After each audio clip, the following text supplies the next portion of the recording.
You're not going to reach a point where your mind is never disturbed. At least not until you understand why your mind gets upset in the first place. That's the key. As Buddha said, work at the root. We've talked about this before, so here's a quick explanation. Your mind gets disturbed because there are blocks inside you that stop love, peace, and energy, what some call Shakti or the presence of God, from naturally flowing through you. These blocks prevent you from staying in your natural state, which is peace and harmony.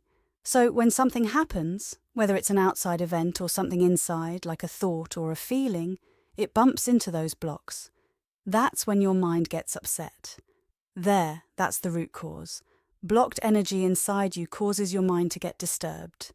Normally, your mind should be peaceful, but because these blocks are in the way, the flow of energy gets disrupted, and that disturbance comes out as a troubled mind. It doesn't take much to set it off. Maybe you see something, hear something, or even just think about something, and your mind starts getting all worked up. The reason this happens is because the energy that should be flowing smoothly is hitting those blocks. If that energy wasn't blocked, then even things that would normally disturb you would pass by without causing a storm in your mind.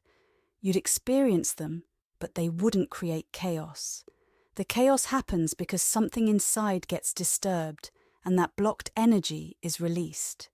This release then rises to your mind, causing thoughts to spin and stir, just like a spring bubbling up or an underwater earthquake causing a tsunami. That's what's happening when your mind feels overwhelmed. It's the blocked energy inside being triggered. It's not really the outside world that's the problem. The outside world just hits those inner blocks, and that's what causes your mind to get disturbed. The real issue is what's stored inside of you. Once that energy gets triggered, your mind gets fixated on disturbing thoughts. You can't stop thinking about them, and because these thoughts are upsetting, they keep repeating in your mind.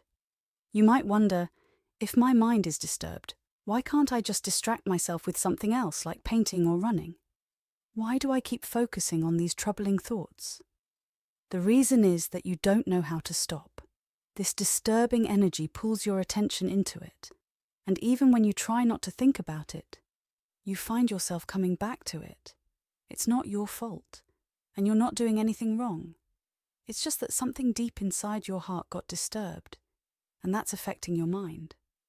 In the heart is where all your old patterns and memories, what some call samskaras, are stored. When something from the outside world hits these old patterns, it releases disturbed energy, which then rises up and hits your mind. Once your mind gets caught in this, it can stay stuck for a long time, sometimes much longer than you would want.